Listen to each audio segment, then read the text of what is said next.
BJP চৰকাৰখনে আমাক যিহেতু ধ্বংসৰ ফালে ঠেলি দিছে।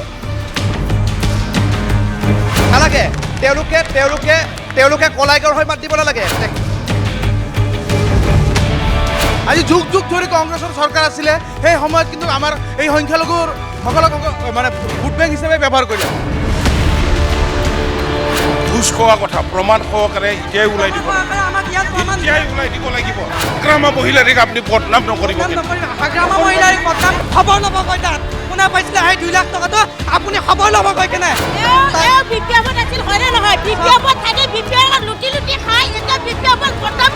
কৰিবই লগা কাম নাই তেতিয়াহ'লে বিধেয়কৰ প্ৰয়োজন ক'ত আছে? প্ৰয়োজনীয়তাই নাই তেতিয়াহ'লে তোমালোকৰ বিধেয়কক শুই থাকিব দিয়া। নহয়, মিত্ৰদল হ'লেও বাইদেউ আমি বিৰোধী।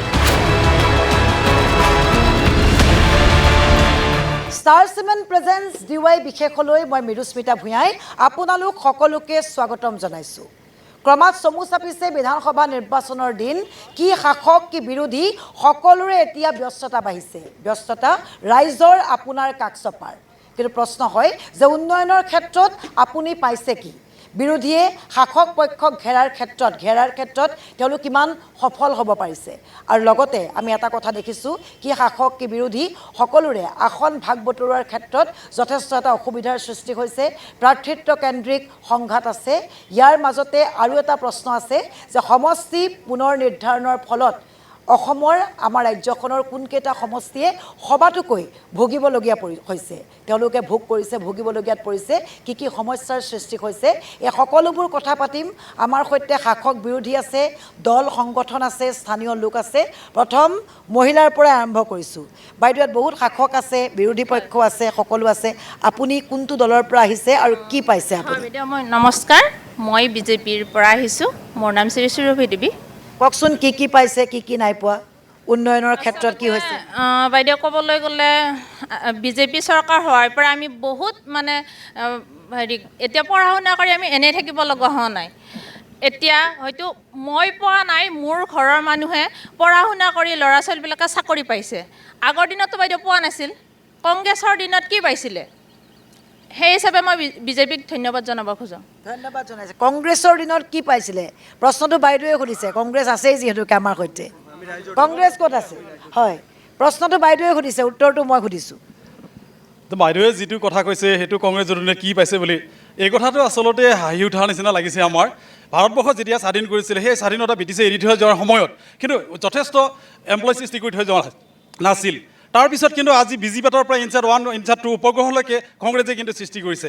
আৰু আটাইতকৈ ডাঙৰ কথা হৈছে যোৱা তৰুণ গগৈৰ নেতৃত্ব চৰকাৰৰ সময়ত টেট বুলি কেনে যিটো শিক্ষাৰ নিযুক্তি প্ৰক্ৰিয়া সেই সময়ৰ পৰা আৰম্ভ হৈছে। গতিকে গোটেই ভাৰতবৰ্ষখনৰ গোটেই অসমখনৰ কথাখিনি যদি আমি চিন্তা কৰিবলগীয়া হয় তেতিয়াহ'লে বৃহত্তৰ অসমৰ যিখিনি আমোলাপ কৰ্মচাৰী ঠিক কংগ্ৰেছৰ দিনৰ পৰা হৈছিল। গতিকে বিজেপিয়ে মানে তেওঁলোকে ক'ব লাগে কাৰণে তেওঁলোকে কৈছে, সেইটোত আমি বাৰু বিশেষ ক'বলগীয়া কথা বুলি নাভাবোঁ। কিন্তু এইটো কথা গোকাত মিছা কথা তেওঁলোকে কৈছে। ক'বলগীয়া কথা কাৰণেহে বিজেপিয়ে কৈছে, ৰাইজৰ দলে কি কয়? চাওক, আমাৰ যিবিলাক মূল সমস্যাবিলাক সেয়া লাগিলে কংগ্ৰেছেই হওক, সেয়া লাগিলে বিজেপিয়ে হওক, কোনেও আজিলৈকে সমাধান কৰি দিব পৰা নাই। আমি কি কৈ আহিছোঁ যে অসমখন যদি সুৰক্ষিত কৰিব লাগে, অসমখন যদি অসমৰ খিলঞ্জীয়াৰ হাতত ৰাখিব লাগে, আমাক আগৰ জনজাতিসকলক কোনো ধৰণৰ ক্ষতি নোহোৱাকৈ আমাক 6 জনগোষ্ঠীৰ জনজাতিকৰণ লাগিব। আমাক বিজেপিয়ে দিলে নে কংগ্ৰেছে দিলে? কংগ্ৰেছ বাৰু এতিয়া শাসনত নাই, আমি কংগ্ৰেছৰ কথাখিনি নানো। বিজেপিৰ তেওঁলোকৰ 2014 চনৰ নিৰ্বাচনী ইস্তাহাৰত লিখা আছিল আৰু মাননীয় নৰেন্দ্ৰ মোদী ডাঙৰীয়াই মঙলদৈত আহি 2019 চনতো কৈছিল যে এইবাৰ 6 জনগোষ্ঠীক জনজাতিকৰণ দিম। কিন্তু পালোঁ নেকি আমি? একোতো নাই, ললিপপ এটা খাই আছোঁ। তাৰ পাছতে আপোনালোক কওক, আমাৰ যি বিশেষ ৰাজ্যৰ মৰ্যাদা, অসমৰ বিশেষ ৰাজ্যৰ মৰ্যাদা কিন্তু বিজেপিৰ দিনতে কৰ্তন কৰা হ'ল, হয়নে? আৰু আমাক কোৱা হৈছিল যে অসম চুক্তিৰ 6 নম্বৰ দফা কাৰ্যকৰী কৰিম। আজিলৈকে বিপ্লৱ শৰ্মাৰ প্ৰতিবেদনেই তেওঁলোকে জমা দিব নোৱাৰিলে। তাৰ পাছত আপুনি আমাৰ মানুহখিনিক কেৱল অকণমান সৰু সৰু কথাত বন্দী কৰি ৰাখি হিতাধিকাৰী সৃষ্টি কৰি আচলতে বিজেপি চৰকাৰখনে তেওঁলোকৰ যি এজেণ্ডা সেই এজেণ্ডা পূৰণ কৰি আছে। আজি আমাৰ আইসকল, আমাৰ আই মাতৃসকল মাত্ৰ 1250 টকাৰ পিছত দৌৰি আছে। কিন্তু মুখ্যমন্ত্ৰী ডক্টৰ হিমন্ত বিশ্ব শৰ্মাৰ ঘৈণীয়েক ৰিণিকী ভূঞা শৰ্মাৰ নামত অসমৰ সৰহভাগ মাটি তেওঁৰ নামত দখল হৈ গ'ল ইতিমধ্যে। অসমৰ উত্তৰ পূৰ্বাঞ্চলৰ আটাইতকৈ ডাঙৰ যিখন প্ৰাইভেট স্কুল, এই প্ৰাইভেট স্কুলখনৰ মালিক কিন্তু ৰিণিকী ভূঞা শৰ্মা, মুখ্যমন্ত্ৰী ডক্টৰ হিমন্ত বিশ্ব শৰ্মাৰ ঘৈণীয়েক। আজি 7-8টা চেনেলৰ মালিক ৰিণিকী শৰ্মা।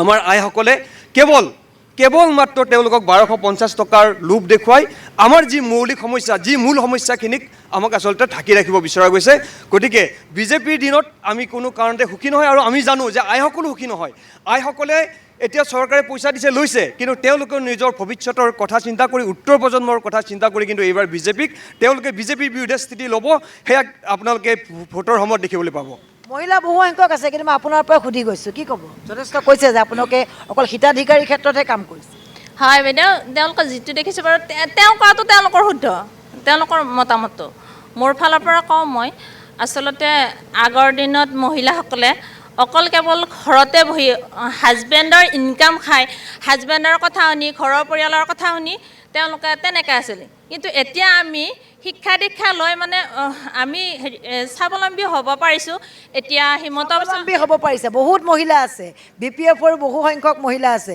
কি ক'ব কাৰণ মহিলাৰ কথাটো আহিছে উন্নয়নৰ প্ৰসংগত সকলোৱে মহিলাৰ কথাই কৈছে হয় নমস্কাৰ মই বিজুমণি চহৰীয়া বাইদেউ তেখেতে যি ক'লে আমাৰ মহিলাখিনি উন্নতি হৈছে একো হোৱা নাই কোনটো দিশত উন্নতি হৈছে 1250 টকা মাহিলী দিছে হয় আমি মানি লৈছোঁ কিন্তু আমাৰ পৰা কিমান নিছে এতিয়া এটা ক্ৰীম বেবীক খুৱাব নোৱাৰোঁ আৰু যিটো 30 টকা 35 টকা আছিল সেইটোত আজি 100 টকা হৈছে 100 টকাটো আমাৰ মহিলাৰ কাৰণে ওলোৱাটো বহুত কষ্ট সেইকাৰণে বাইদেউ বিজেপি চৰকাৰখনে আমাক যিহেতু ধ্বংসৰ ফালে ঠেলি দিছে আমাক কোনো এটা উন্নতিৰ ফালে দিয়া নাই আপোনালোক মিত্ৰ দলৰে আহিছে মিত্ৰ দলৰ হৈ আহিছে আমি হাগ্ৰামা চৰকাৰ আপোনালোকৰ মিত্ৰ দল বিজেপি নহয় মিত্ৰ দল হ'লেও বাইদেউ আমি বিৰোধী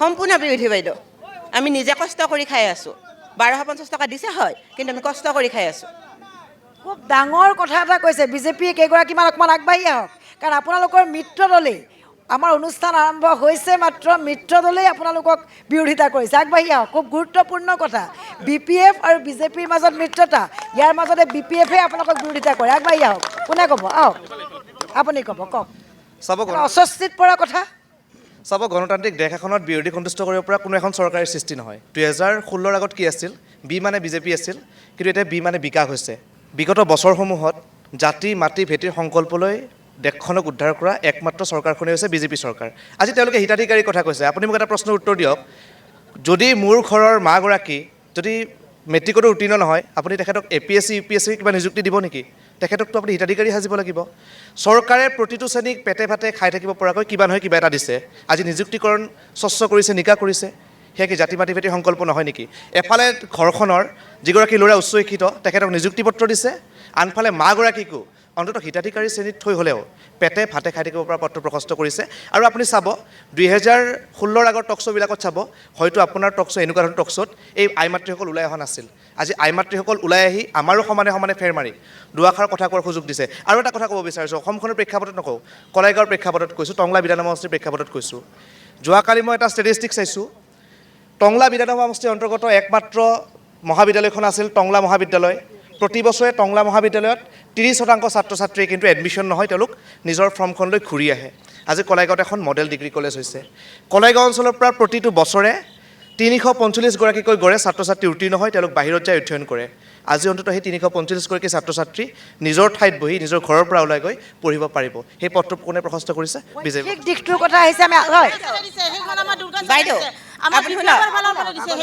আপুনি শুনক বাইদেউ দিয়া হৈছে টকা কংগ্ৰেছ চৰকাৰ যেতিয়া আছিলে 15 বছৰ যেতিয়া আছিলে তেতিয়া টকা কিমান ধাৰ আছিলে বৰ্তমান সময়ত বিজেপি চৰকাৰখনে কিমান টকা ধাৰ কৰিছে সেইটো কওকচোন সেইটো উত্তৰ দিয়ক বৰ্তমান সময়ত বিজেপি চৰকাৰে কি কৰিছে এতিয়া আমাৰ পেটত বাচ্চা লাগিলে বাচ্চাকো আমাক বিক্ৰী কৰি দিব আমাৰ গোটেই অসম বিক্ৰী কৰি দি আছে গোটেই অসমখন বিক্ৰী কৰি দি আছে এতিয়া আৰু কি বাকী আছে ইফালে দিছে নিযুক্তি দিছে হয় একফালে উচ্ছেদ কৰি পেলাই শেষ কৰি আছে আগত কি কংগ্ৰেছ থাকোঁতে যেতিয়া আমাৰ তৰুণ গগৈ ছাৰ আহিছিল তেতিয়া আমাৰ কি মুছলিমখিনি কি আমাৰ কি অসমৰ কি খিলন দিয়া নাছিল নেকি এতিয়া তেওঁলোক কিহৰ কাৰণে বিদেশী হ'ল সেইবিলাক আমাক লাগে BPFৰ নে আমি BPFৰ বাইদেউ এতিয়া কৈছে যে স্কুলত ল'ৰা ছোৱালীয়ে মানে কিছুমানে নাম ভৰ্তি কৰিব নোৱাৰাৰ কাৰণে ওলাই গৈছে আগতেতো ইমানখিনি আমাৰ লাইনৰ বিল নাছিল আগতে আমি পানীৰ বিল দিব লগা নাছিল এতিয়া আমি পানী বিল দিব লাগে 50 টকা কৰি লাইনৰ স্মাৰ্ট মিটাৰ তাৰপিছত লাইনৰ বিল দিব নোৱাৰিলে লাইনটো কাটি দিয়ে ল'ৰা ছোৱালী পঢ়িব নোৱাৰে কোনটো দিশত আমাৰ হিমন্ত মামাৰ চৰকাৰে ভাল কৰিছে আপোনালোকে বিবেচনা কৰক খুব ডাঙৰ কথা এটা প্ৰশ্ন যে এফালে BPF এফালে বিজেপি মিত্ৰ দল আমাৰো সন্দেহ হৈছে আপোনালোকৰ মিত্ৰতাত আমি ক'বলৈ নাযাওঁ, কিন্তু এই যিটো এটা পৰিৱেশ দেখি বিজেপি আৰু BPFৰ মাজত আমি পৰিৱেশ সংঘাত দেখি আমাৰ সন্দেহ হৈছে, আমাৰ লগতে সকলোৰে সন্দেহ হৈছে, মিত্ৰতা আছেনে নাই? বাইদেউ এইখিনি প্ৰশ্নৰ উত্তৰ দিব লাগিব। মই 3টা প্ৰশ্নৰ উত্তৰ দি আছোঁ। সেই চৰকাৰখনে ধাৰো ল'ব জনা নাছিল, বাট পথ পকী কৰিব জনা নাছিল। সেই চৰকাৰখনে ধাৰো ল'ব জনা নাছিল, এনেকুৱা ধৰণৰ অট্টালিকা বা এনেকুৱা প্ৰেক্ষাগৃহ নিৰ্মাণ কৰিব জনা নাছিল। এখন দেশে ধাৰ কিদৰে লয়, ইকনমিক কেলকুলেশ্যনবিলাক কেনেকৈ হয়, ধাৰৰ কিমানখিনি শতাংশ জনকল্যাণৰ বাবে নিয়োগ কৰে, সেই কথাখিনি আচলতে বিফল আমি, যে প্ৰতিটো জনসাধাৰণে সেই কথাখিনি অন্ততঃ হৃদয়ংগম কৰি আগবঢ়াটো উচিত। দ্বিতীয় কথা, তেখেতে বিজুলী সংযোগৰ কথা কৈছে। এই যে চৰকাৰে বিনামূলীয়া সূৰ্য সেৱা দি আছে, ছ'লাৰ ছিষ্টেম যে তেওঁলোকে প্ৰভাইড কৰি আছে, আবেদন নকৰে কিয়? আমিতো বিচাৰোঁ যে গাঁৱে ভূঞে আহক, ছ'লাৰ ছিষ্টেম আহক, আপোনালোকে নিজৰ যি স্মাৰ্ট মিটাৰটো বাদ দি আপোনালোকে অন্ততঃ ছ'লাৰৰ সুবিধা লৈ পেলাই আপোনালোকে নিজৰ ঘৰখন পোহৰাওক। চৰকাৰৰ প্ৰতিটো ব্যৱস্থাৰ, চৰকাৰৰ প্ৰতিটো আঁচনিৰ আমি সম্পূৰ্ণ লাভ উঠাব লাগিব, আৰু আমি বিচাৰোঁ যে আপোনালোকেও সেইবিলাক লাভ লৈ অন্ততঃ নিজে এটা নতুন ছিষ্টেমৰ অংশীদাৰ হওক। হয় বাইদেউ, নমস্কাৰ। কলাইগাঁৱৰ পৰা আপোনালোকক ধন্যবাদ জনাইছোঁ। আমি বিগত সময়ছোৱাত দেখিছোঁ যে বিভিন্ন ৰাজনৈতিক দলে কলাইগাঁও সমষ্টিটো কি কৰিছিলে, দখল কৰিছিলে। এতিয়া আমাৰ অতি দুৰ্ভাগ্য, কলাইগাঁও সমষ্টিটো গুচি গ'ল। বৰ্তমান নৱগঠিত টংলা বিধানসভা সমষ্টি।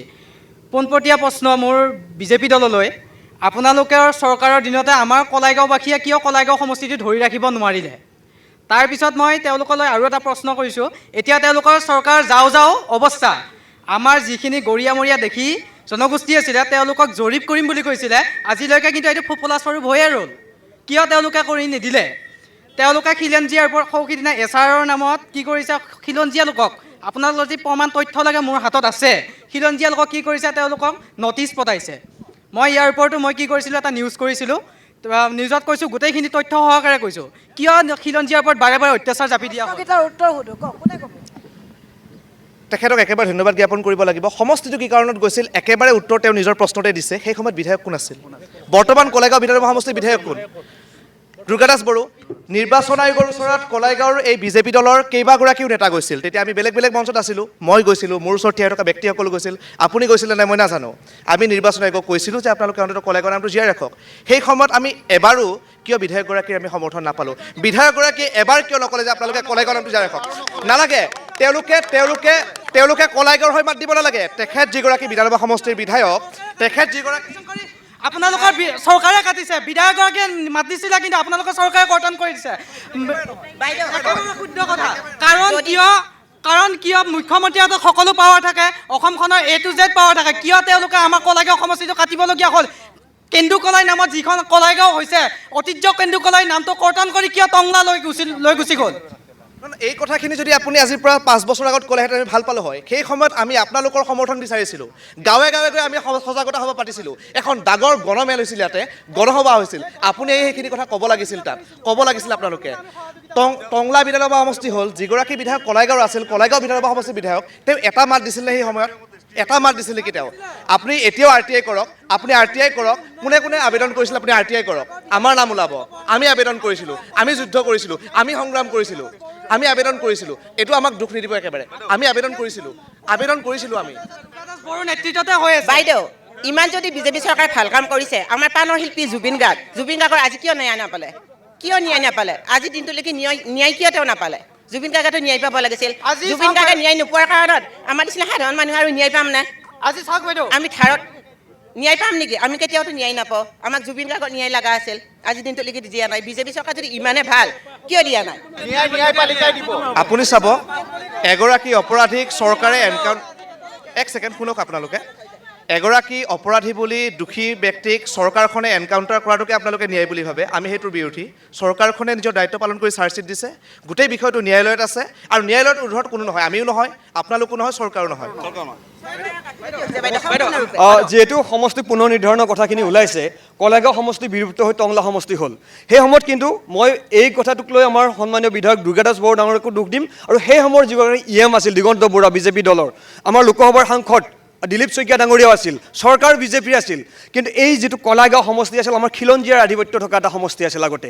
কিন্তু সেই সমষ্টিটো এই বিজেপি চৰকাৰ দিনতেই কিন্তু আমাৰ খিলঞ্জীয়াৰ হাতৰ পৰা কাঢ়ি লৈ যোৱা গ'ল। আগত কলাইগাঁও সমষ্টিত আমাৰ কোচ জনগোষ্ঠীৰ এটা আধিপত্য আছিল। অসমত যিমানকেইটা সমষ্টি আছিল, কোচৰ কাৰণে এটা সমষ্টি কলাইগাঁও হিচাপে আছিল। কিন্তু সেই সমষ্টিটো আমি এই বিজেপি চৰকাৰ বা BPFৰ দিনতো আমি ৰাখিব নোৱাৰিলোঁ।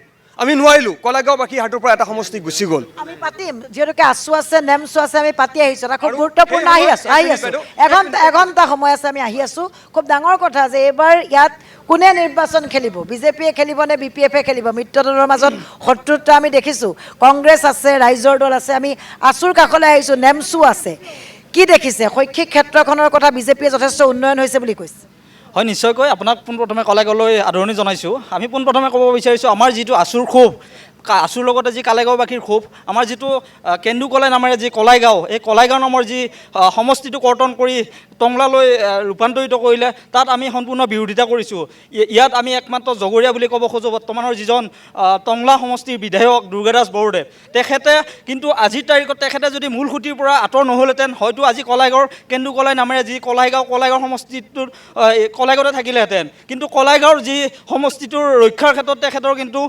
স্থিতি একেবাৰে দেখা নাপালোঁ গতিকে তেখেতক আমি হেৰিত এই যি কলাইগাঁৱৰ যি সমষ্টি এই সমষ্টিটোৰ ৰক্ষাৰ ক্ষেত্ৰত তেখেতৰ কিন্তু স্থিতি দেখা নাপালোঁ তেখেতে এইটো বুলিয়ে নহয় তেখেতে বিধায়ক নামত বিধায়ক কিন্তু যি সমষ্টিটোৰ যি গাঁওসমূহত তেওঁ যি যাব লাগে খা খবৰ ল'ব লাগে উন্নয়নৰ খা খবৰ ল'ব লাগে তেনে কিন্তু একেবাৰে দেখা পোৱা নাই এতিয়াও এনেকুৱা এই সমষ্টিটোত কিন্তু বহুকেইখন গাঁও আছে বিধায়ক দুৰ্গাদাস বড়োৰ কিন্তু চাহটোও দেখা পোৱা নাই শৈক্ষিক ক্ষেত্ৰত ক'বলৈ আহিছোঁ আমি বিভিন্ন সময়ত ছাত্ৰ সন্থা যিহেতু আমি ছাত্ৰ সন্থাৰ প্ৰতিনিধি বিভিন্ন সময়ত আমি প্ৰাথমিক বিদ্যালয়সমূহ পৰিদৰ্শন কৰোঁ তাত আমি দেখিবলৈ পাওঁ কোনোবাখনত যদি আন্তঃগাঁথনিৰ অসুবিধা কোনোবাখনত শিক্ষকতাৰ অসুবিধা এজন শিক্ষকে হয়তো পাঠদান কৰি আছে ইয়াত কি বিধায়কজনৰ দায়িত্ব গুৰুত্ব নাই নেকি গতিকে বিধায়ক হ'বলৈ হ'লে তেখেতৰ দুৰ্গাদাস বৰদৰ বিধায়ক আমাক কালেগাঁও টংলা সমষ্টিত নালাগে গতিকে পৰৱৰ্তী সময়ত কিন্তু এজন ৰাইজৰ হৈ কাম কৰা শৈক্ষিক দিশত মাত মাতিব পৰা এজন বিধায়কৰ প্ৰয়োজন নেমচু আছে আমাৰ সৈতে হয় হয় এইটো কলাইগাঁও আমি নেমচু ওদালগুৰি জিলা সমিতিৰ পৰা আন্তৰিক অভিনন্দন জনাইছোঁ DY 65ত প্ৰথমতে আপোনালোকক স্বাগতম জনাইছোঁ কলাইগাঁৱলৈ নাই বিধায়কৰটো বাদেই দিলোঁ আমাৰ কলাইগাঁৱত 2020 চনৰ পৰা কলাইগাঁও আঞ্চলিক ছাত্ৰ সন্থাই ধাৰাবাহিকভাৱে আমাৰ একমাত্ৰ আদৰ্শ চিকিৎসালয়খনৰ যি প্ৰতিবাদ কৰি আহিছোঁ তাৰ সমাধান ক'ত হ'ল ক'তো নহ'ল আমি আলোচনা কৰি আছোঁ কি আমি আমাৰ ৰাজনৈতিক স্বাৰ্থৰ কথাবিলাক আলোচনা কৰি আছোঁ কিন্তু কলাইগাঁৱৰ স্বাৰ্থৰ কথা কোনে আলোচনা কৰিব আমি পাতিব লাগিব ছাত্ৰ সন্থাই পাতিব লাগিব আপোনালোকক নিম্ন বুনিয়াদী বিদ্যালয়ৰ শিক্ষাখণ্ডৰ ক্ষেত্ৰত একেবাৰে পয়া লগা অৱস্থা কেতিয়াবা মিড ডে মিল নাপায় কেতিয়াবা শিক্ষক নাপায় কেতিয়াবা এগৰাকী শিক্ষক চাওক আপোনালোকে কথাবিলাক বুজিবলৈ চেষ্টা কৰক অকল ৰাজনৈতিক স্বাৰ্থজনিত কাৰণতে আপোনালোকে সীমাবদ্ধ নাথাকিব সামূহিক চিন্তা কৰক আৰু যিটো আপোনালোকৰ যিটো এটা ৰাজনৈতিক মেৰপাকত যিহেতু এটা সাম্প্ৰদায়িকতাৰ সৃষ্টি হ'বলৈ গৈ আছে কলাইগাঁৱত সেই সাম্প্ৰদায়িকতাৰ সৃষ্টি নকৰিব কলাইগাঁও কামাখ্যা মন্দিৰৰ মুখ্য পূজাৰী কেন্দু কলাইৰ আদৰ্শৰে অনুপ্ৰেৰণাৰে সৈতে কলাইগাঁও চলি আছে কলাইগাঁৱৰ যিবিলাক স্থায়ী সমস্যা সেই স্থায়ী সমস্যাবিলাক আমি আত্মসমালোচনা কৰোৱা হওক আমি উপলব্ধি কৰোৱা হওক আৰু কলাইগাঁৱত যিটো সকলোতকৈ ডাঙৰ সমস্যা সমষ্টি পুনৰ নিৰ্ধাৰণৰ ক্ষেত্ৰত ইতিমধ্যে কলাইগাঁৱৰ পৰা যি আমাৰ নিৰ্বাচনীয় কেন্দ্ৰিক যিবিলাক কাম কাজ ইতিমধ্যে হৰিচিঙাৰ চাৰ্কুলত গৈছে আমি সকলোৱে গম পাইছোঁ যাতে কলাইগাঁৱত আমাৰ কলাইগাঁও থানাখন যাতে আমাৰ চক্ৰ বিষয়াৰ কাৰ্যালয় যাতে আমাৰ ব্লক অফিচটো ইয়াত থাকে তাৰ কাৰণে সকলোৱে সজল বলে আমি এটা প্ৰতিবাদী কাৰ্যসূচী গ্ৰহণ কৰিব লাগিব আমি তাৰ ক্ষেত্ৰত আমি নেতৃত্ব ল'ব লাগিব আৰু নিজৰ সমস্যাবিলাক কোনো ৰাজনৈতিক দলৰ সদস্যৰ বিপৰীতে এগৰাকী কলাইগাঁও স্থানীয় খিলঞ্জীয়া ৰাইজ হিচাপে সমস্যাবিলাক সমাধান কৰক সমস্যাবিলাকৰ সমাধানৰ কাৰণে দাবী জনাওক ধন্যবাদ নেমচু আছে আমি কওক একদম ছুটিকৈ আপুনি আপোনাৰ কি কথা উন্নয়ন দেখিছে সমস্যা দেখিছে কি দেখিছে উন্নয়নৰ ক্ষেত্ৰত আমি ক'ব গৈছোঁ উপৰোক্ত বক্তাসকলে কৈ গৈছে যে বহুতো স্কুল কলেজ হৈছে এতিয়া আমাৰ যিটো অসমত মানে বিগত 10 বছৰত আপোনাৰ 89,441খন স্কুল বন্ধ হৈছে তাৰ পৰিৱৰ্তে 42,944খন ব্যক্তিগত খণ্ডৰ বিদ্যালয় স্থাপন কৰিছে গতিকে উন্নয়নৰ ক্ষেত্ৰত আমি বহুত পিছপৰি আছোঁ আৰু অসমত বৰ্তমান যিটো ধাৰ লৈছে 2,16,000 কোটিতকৈ অধিক ধাৰ লোৱা হৈছে অসমৰ প্ৰতিজন ব্যক্তি জনমূৰি আমি যদি ভাগ কৰি দিওঁ প্ৰায় 30,000কৈ মানুহৰ গাই প্ৰতি মানে ঋণৰ বোজা আছে গতিকে অসম বৰ্তমান উন্নয়নৰ স্বাৰ্থত কিমান নম্বৰত আছে যদি বিজেপিক সোধক আপোনালোকে উন্নয়নৰ স্বাৰ্থত কিমান নম্বৰত আছে বাকী ৰাজ্যৰ ভাৰতবৰ্ষৰ অন্য ৰাজ্যৰ তুলনাত অসম বহুত পিছপৰা আছে আৰু বৰ্তমান অসমত সাম্প্ৰদায়িক যিটো বিষবাষ্প সেইটো ক্ষেত্ৰত অসমৰ মানুহৰ মানে যিটো সাম্প্ৰদায়িক বিষবাষ্পৰ কাৰণে কোনো জনগোষ্ঠী বিশেষকৈ আমি মাইনৰিটি সম্প্ৰদায়ৰ মানুহখিনি বৰ্তমান বহুত অশান্তিৰ পৰিৱেশ সৃষ্টি হৈছে এছআৰৰ ক্ষেত্ৰত কিবা হৈছে নেকি যি এটা অভিযোগ উঠিছে এছআৰৰ ক্ষেত্ৰত আমাৰ ওদালগুৰি জিলা সমিতিৰ পৰা ওদালগুৰিৰ পৰা প্ৰায় 43,000 মানুহৰ নাম কৰ্তন হৈছে। তাৰ এছাৰত এনেকুৱা হৈছে কিছুমান মানুহৰ মানে এতিয়া কিছুমান কৈছে যে আমি খিলঞ্জীয়াৰ ওপৰত কৰা নাই, গৰীয়া মৰিয়া দেখি জ্বলা চব জনগোষ্ঠীৰ মানুহতে এছাৰৰ কাৰণে তেওঁলোকে নটিচ কৰিছে। তো তেওঁলোকৰ ভুৱা নটিচকাৰীকো আমি অৱগত কৰাইছোঁ। যিজনে আপত্তি কৰিছে তেওঁ নিজে স্পষ্টীকৰণ দিছে যে মই নাজানো, মই অজ্ঞাত নাজানে বুলি কৈছে। খুব গুৰুত্বপূৰ্ণ কথা, এছআৰক লৈ যি এটা অভিযোগ প্ৰতি অভিযোগৰ সৃষ্টি হৈছে, কি ক'ব আপুনি? হয় মেম, প্ৰথমতেতো আপোনালোকক ধন্যবাদ জনাইছোঁ DY65। প্ৰথম কথা হ'ল বৰ্তমান যিখন চৰকাৰ বিজেপি চৰকাৰ, এই চৰকাৰখনেতো সংখ্যালঘু মানুহক ভাল নাপায় বা বেয়া পায় তেওঁলোকে, কিন্তু কিছু ক্ষেত্ৰত তেওঁলোকে উন্নতিও কৰিছে। কিন্তু তাতছে যদি আজি সংখ্যালঘু মানুহৰ শত্ৰু বুলি আমি ক'বলৈ যাওঁ কংগ্ৰেছ, আজি যুগ যুগ ধৰি কংগ্ৰেছৰ চৰকাৰ আছিলে, সেই সময়ত কিন্তু আমাৰ এই সংখ্যালঘুৰ সকলক মানে ভোট বেংক হিচাপে ব্যৱহাৰ কৰিলে। সংখ্যালঘুসকলৰ ৰাইজক যি ভূমি পাট্টা দিব লাগিছিলে, আজি আমি পাট্টাৰ কাৰণে কিয় হাহাকাৰ কৰিছোঁ? আজি যদি আমি BTCৰ কথা ক'বলৈ যাওঁ, আজি BTC চৰকাৰখনে নিৰ্বাচনী তেওঁলোকৰ ইস্তাহাৰত আছিলে যে তেওঁলোকে চৰকাৰত অহাৰ লগে লগে তেওঁলোকে ভূমি পাট্টা প্ৰদান কৰিব, কিন্তু আজি পাট্টাৰ নামত কি কৰি আছে? অকল তেওঁলোকে অফলাইন প্ৰচেছ কৰি তেওঁলোকে অকল টকা সংগ্ৰহত নামিছে। আজি অসমৰ হিমন্ত বিশ্ব শৰ্মা ডাঙৰীয়াই কি কৰিছে বা মোদী চৰকাৰ ডাঙৰীয়াই ডিজিটেল ইণ্ডিয়া কৰিছে। আজি ডিজিটেল ইণ্ডিয়া কৰিছে, কিন্তু ডিজিটেল ইণ্ডিয়াৰ ফলত কি হৈছে?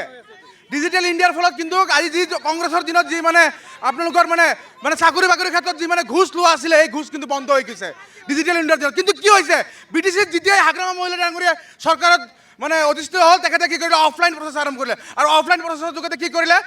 তেওঁলোকৰ নিজৰ মানে কিছুমান তেওঁলোকৰ ব্যক্তিগত কৰ্মীয়েহে অকল মানে ভূমি পাট্টা পাব, বা কিন্তু সাধাৰণ ৰাইজ কিন্তু নাপায়। আজি IBS, আজি অসম চৰকাৰৰ ডক্টৰ হিমন্ত বিশ্ব শৰ্মা ডাঙৰীয়াই কিন্তু নিবনুৱা সমস্যা সমাধানৰ ক্ষেত্ৰত কিন্তু যথেষ্ট কিন্তু আগভাগ লৈছে। কিন্তু কি মিত্ৰদল BPF আৰু বিজেপি মিত্ৰদল? হয়, মিত্ৰদল মেম, মানিছোঁ।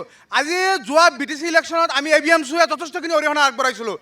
ABMCয়ে BTC চৰকাৰত হাগ্ৰামা মহিলা ডাঙৰীয়া অধিষ্ঠিত কৰাৰ ক্ষেত্ৰত আমি ABMCয়ে অপেনলি কাম কৰিছিলোঁ আৰু তেখেতে কাম কৰে। আমাৰ বহু আশা, আমাৰ ABMCৰ যি মানে আমাৰ সিদ্ধান্ত হৈছিলে আৰু হাগ্ৰামা মহিলাৰ সিদ্ধান্তৰ লগত আমাৰ মিল আছিলে।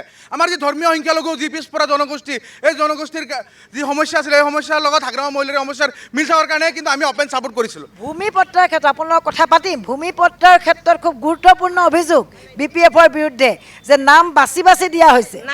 বাইদেউ অলৰেডি আমাৰ ভূমি পত্ৰ দিয়া হৈ গ'ল, আৰু তেওঁ যদি BTC উন্নয়নৰ কথা নাজানে, 1 মাৰ্চৰ 1 তাৰিখে আহক আৰু চাই লওক কাক দিব, কোন নিবনুৱা পাব, আমাৰ স্বাৰ্থই পাব, নিজৰ নে আপোনালোকৰ পাব, অলৰেডি চাই ল'লে হ'ল। আপুনি চাই ল'ব, সৌসিদিনা ভেৰগাঁৱত আমাৰ অপেন ছেশ্যন আৰম্ভ হৈ গৈছে। এতিয়া অহা 1 তাৰিখে আমাৰ যিটো মুদৈবাৰী বা কলাইগাঁও ব্লক আছে, ব্লকত আৰম্ভ হ'ব। তেওঁ যদি এইখিনি জ্ঞান নাই, তেওঁ তথ্য লাগে আমাৰ ওচৰত আহিব। কোনগৰাকী আমাৰ BPFৰ কৰ্মীয়ে পাইছে আৰু কোন সাধাৰণ ৰাইজে পাইছে, সেইখিনি তথ্য লাগিলে আমি সহকাৰে তথ্য আমাক তেওঁক প্ৰদান কৰিম।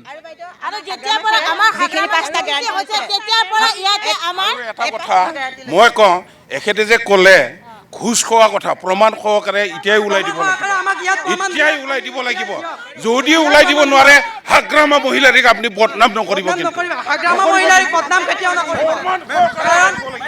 চাওক, প্ৰথমতে মই এটা কথা কৈছোঁ, কলাগাঁও চাৰ্কুলৰ যদি আপুনি তথ্য ল'বলৈ যায়, মই গোটেই BTCৰ কথা কওঁ, সামগ্ৰী কলাগাঁও চাৰ্কুলত প্ৰায় 1200 ফাইল মেম, মানে 1200 মানুহে এপ্লিকেশ্যন কৰিছিলে। আজি যিখিনি ধৰ্মীয় সংখ্যালঘু জেগা, আজি মৰাবেগাই হওক, তেতলি ভাঙৰি হওক, আজি বৰঝাৰ হওক, এই সকলো জেগাত কিন্তু আজিলৈকে কোনো ধৰণৰ জৰীপ হোৱা নাই। মণ্ডলৰ যি চাৰ্ভে, এই চাৰ্ভে কিন্তু এই সকলো অঞ্চলত হোৱা নাই মেম আজিৰ তাৰিখলৈকে। আজিৰ তাৰিখলৈকে সংখ্যালঘু মানুহক অকল ভোট বেংক হিচাপে কংগ্ৰেছেও ব্যৱহাৰ কৰিলে, BPFও ব্যৱহাৰ কৰিলে, EPPLও কিন্তু অকল সংখ্যালঘুক ভোট বেংক হিচাপে ব্যৱহাৰ কৰিলে মেম।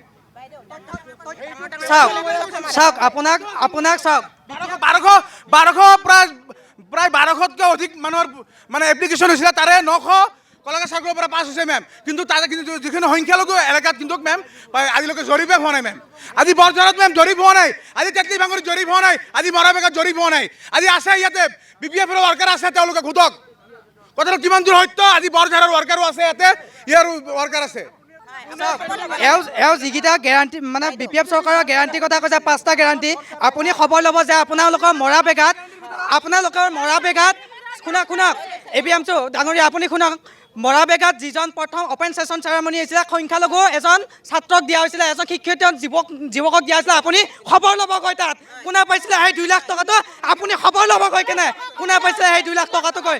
সংখ্যালঘু এজন ব্যক্তিক দিয়া হৈছিলে, নাম শ্বাহেদ আলী, আপুনি যা খবৰ ল'বগৈ কেনে সংখ্যালঘুক দিছে নাই এইখন BPF চৰকাৰে। কি যোগ্যতা ভিত্তিত আজি IBS সকল যেতিয়া ইলেকশ্যন আছিলে ইলেকশ্যনত হাগ্ৰামা মহিলাৰে এটা কথা কৈছিল যে 2003 চনৰ 10 ফেব্ৰুৱাৰীত যিসকল মানুহ ইয়াতে মানে জনবসতি হিচাপে তেওঁ মানে বাস কৰি আছিলে তেওঁলোকক আমি মাটি পট্টা দিম কিন্তু এতিয়া বৰ্তমান তেওঁলোকে কৈছে যে যদি ট্ৰাইবেল বেল্ট এণ্ড ব্লক হয় 48ৰ কাগজ লাগে ইলেকশ্যনত কৈছিলে 2003 চনৰ 10 ফেব্ৰুৱাৰীত থাকিলে তেওঁলোকেই মাটি পট্টা পাব কিন্তু এই মুহূৰ্তত মই নিজে ভুক্তভোগী মই ফাইল দিছোঁ মই ট্ৰাইবেল বেল্ট এণ্ড ব্লকত বাস কৰোঁ কিন্তু মোক কৈছে যে 48ৰ কাগজ লাগে ইলেকশ্যনত এটা বেলেগ কথা এই মুহূৰ্তত এটা বেলেগ কথা এইটো হ'ল হাগ্ৰামা মহিলাৰে এটা দুমুখীয়া নীতিৰ এইটো এটা প্ৰমাণ দিছোঁ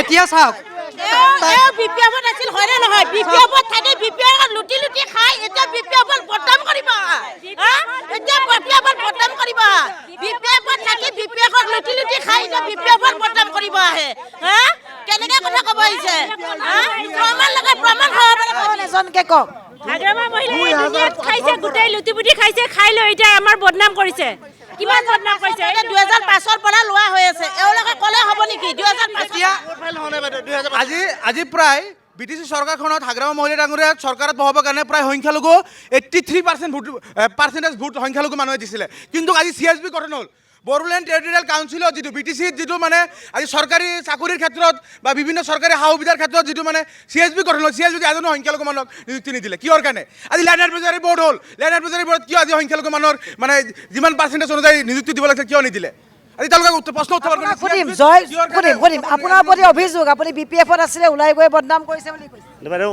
2003 চনৰ 10 ফেব্ৰুৱাৰীত যিবিলাকে BTCত বাস কৰিব তেওঁলোকক মাটি পট্টা আমি দিম ইলেকশ্যনৰ কথা আছে কিন্তু মই ফাইল বনাইছোঁ বাইদেউ মোৰ ফাইলটো একচেপ্ট কৰা হোৱা নাই কাৰণ মই 48ৰ কাগজ দিয়া নাই 48ৰ কাগজ লগা হৈছে এতিয়া এইটোৰ প্ৰমাণ তেওঁলোকে কওক যে মই নিজে কৈছোঁ লেণ্ড এডভাইজাৰী বৰ্ডৰ মানুহ ইয়াতে আছে তেওঁলোকে কওক মোক 48ৰ কাগজ খুজিছিলে কাগজ খোৱা নাই কাৰণে মোৰ ফাইলটো এপ্ৰুভ হোৱা নাই সেইটো কওক ট্ৰাইবেল বেল্ট কিমান চনত গঠন কৰিছিলে তেওঁলোকক ক'লে হ'ল সুধিলে হ'ল যদি তেওঁ জানে তেতিয়াহ'লে উত্তৰখিনি তেওঁ নিজে পাব UPPL আহিছে আমাৰ মাজত আছে UPPL আমি তেওঁলোকৰ সৈতেও কথা পাতি আহোঁ আপোনালোকৰ লগত কথা পাতিম যথেষ্ট সংঘাত তুংগত BJPও আছে সকলো আছে UPPL আহিছে যি 2020 চনৰ পৰা 2025 চনলৈ যি আমাৰ প্ৰমোদ বড়ো নেতৃত্বাধীন চৰকাৰ চলিলে সেই চৰকাৰৰ দিনত এই BTC অঞ্চলত এক শান্তিৰ পৰিৱেশ ঘূৰি আহিছিল আৰু 2025 চনত চৰকাৰ পৰিৱৰ্তন হোৱাৰ লগে লগে BPF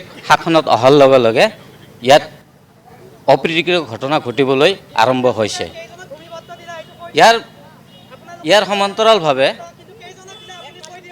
সমান্তৰালভাৱে অকল কলাইগাঁৱত 762 জনক দিছে অকল কলাইগাঁও চাৰ্কুলত 762 জন তুমি চাই লোৱা RTI মাৰি চাই ল'বা আৰু আজি এই কলাইগাঁও যিখন নৱগঠিত 48 নং নৱগঠিত টংলা সমষ্টি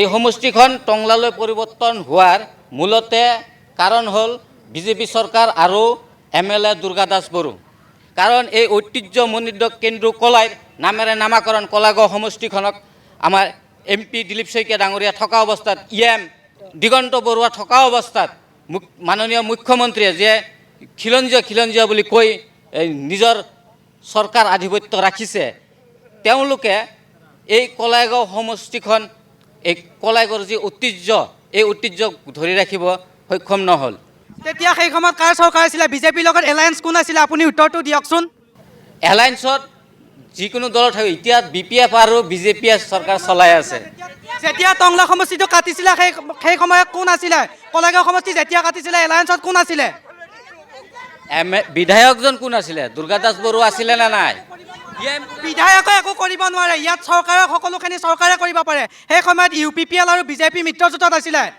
আপুনি সেইটো উত্তৰটো দিয়ক যিজন পাৰিষদ তথা কাৰ্যবাহী সদস্য সেইজন BJPৰ দিগন্ত বৰুৱাদেৱ আছিলে আৰু বিধায়কজন যিটো সমষ্টিৰ পৰা তেওঁ নিৰ্বাচিত হৈ আহিছিল সেই সমষ্টিখন ধৰি ৰাখিব পৰা নাই সেইজন হ'ল দুৰ্গা দাস বড়ো তেওঁলোকক ধিক্কাৰ আজিৰ ইয়াৰ জৰিয়তে আৰু আজি আপোনালোকৰ মাধ্যমেৰে সকলো দল সংগঠন আছে ৰাজনৈতিক দলবোৰ আছে তেওঁলোকক কম এই যে কলাইগাঁৱত এই যিখিনি উন্নয়ন হৈছে কলাইগাঁও অঞ্চলত সেইখিনি উন্নয়ন একমাত্ৰ প্ৰমোদ বড়ো ডাঙৰীয়াৰ নেতৃত্বৰ কাৰণে হৈছে।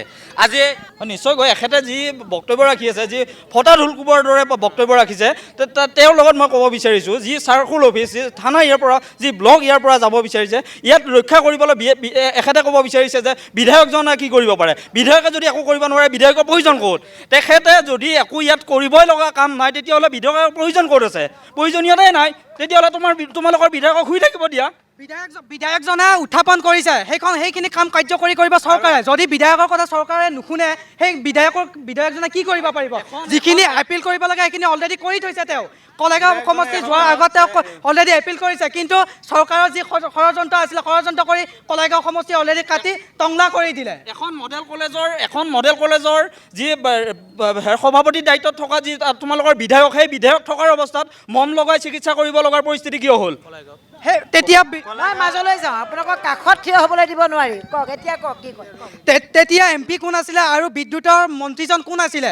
যিজন মন্ত্ৰী তেখেতে এইখিনি দায়িত্ব ল'ব, কিন্তু বিধায়কেতো লাইন দিব নোৱাৰে যায় তাতে। অনলি হেৰিয়ে পাৰিব, বিদ্যুতৰ যিজন মন্ত্ৰী থাকে তেওঁহে পাৰিব, তেওঁহে গোটেইখিনি সুচাৰুৰূপে চলাব। চাওক, আমাৰ কলাইগাঁও আঞ্চলিক স্বাস্থ্য সন্থাৰ স্পষ্ট কথা, কলাইগাঁও অঞ্চলৰ যিবিলাক সমস্যা সেয়াৰ দ্ৰুত সমাধান লাগিব। আপোনালোকে ৰাজনৈতিকভাৱে আপোনালোকে কিবা লাগি থাকক, তাত আমাৰ একো নাই, কিন্তু ৰাইজৰ সমস্যা সমাধান হ'ব লাগিব। বিধায়কজনে কাম কৰিছে নাই, আপোনালোকে কি দেখিছে? চাওক, বিধায়ক হওক, MCLA হওক, কিন্তু কলাইগাঁৱৰ যিবিলাক সমস্যা সেইবিলাক সমস্যা কোনো আলোচনা নকৰে দেখোন। আগৰ তুলনাত যদি আমি চাবলৈ যাওঁ, বৰ্তমান যিজন বিধায়ক তেখেতে যথেষ্টখিনি কাম কৰিছে। যদিও তেখেতে ইমান দিনে চৰকাৰৰ বিপক্ষত আছিলে, কাৰণ তেওঁলোকে চৰকাৰৰ এলায়েন্সত অহা বেছি দিন হোৱা নাই মেম, আজি প্ৰায় 1 বছৰমান হৈছে। কিন্তু তেখেতৰ নেতৃত্বত আজি কলাইগাঁৱত মডেল কলেজ হৈছে বা বিভিন্ন ৰাস্তা ঘাট, যিবোৰ পদূলি, কলাইগাঁও বহুতো পিছপৰা এজন সমষ্টি আছিলে, আৰু দুৰ্গাদাস বড়োৰ দৰে এজন অভিজ্ঞ বিধায়ক হোৱাৰ কাৰণে কিন্তু এইখিনি উন্নয়ন হৈছে। কিন্তু শিক্ষা, 1 মিনিট আমি ক'ম, আমি নিৰপেক্ষ ৰাইজৰ মানুহ।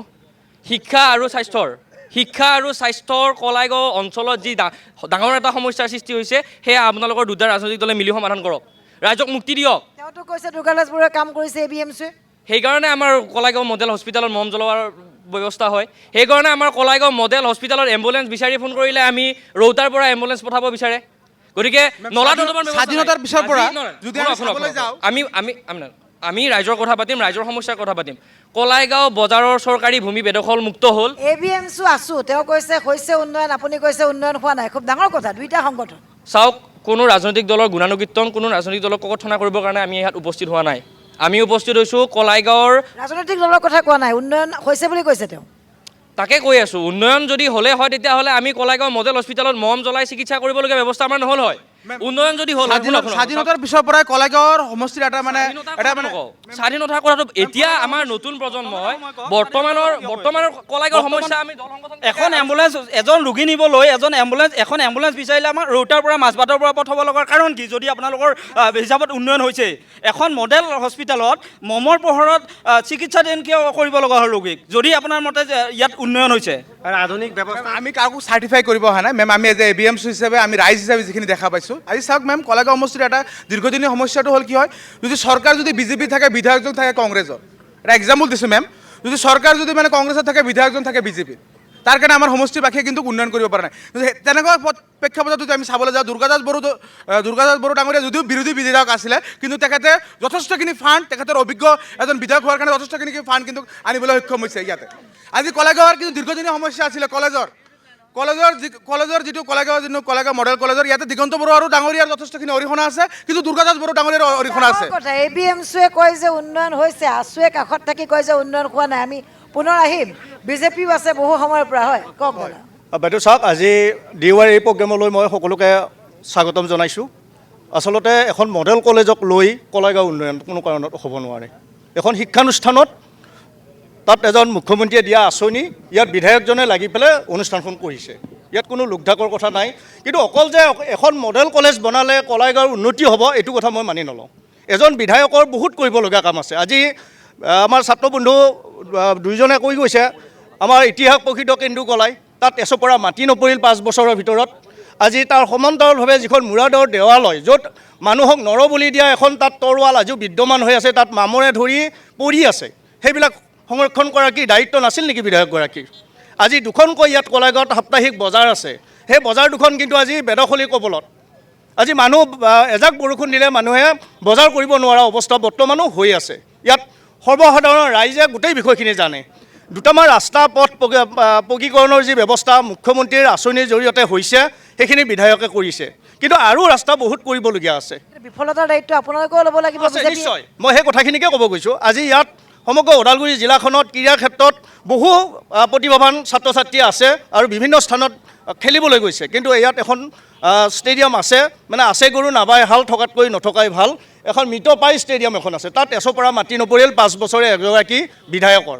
গতিকে বিধায়কজন সম্পূৰ্ণৰূপে কলাইগাঁও উন্নয়নৰ স্বাৰ্থত তেওঁ ব্যৰ্থ হৈছে। মই একাষাৰে কৈছোঁ, কোনোবাই মানি ল'লেও ল'লে, কোনোবাই মানি নল'লেও নাই, কাৰণ আমিও এই কলাইগাঁৱতে আমাৰ জন্ম। গতিকে কোনে কি কাম কৰিছে আমি প্ৰত্যক্ষ কৰিছোঁ, আমাৰ লক্ষ্যত পৰি আছে কোনে কাম কৰিছে কোনে কৰা নাই।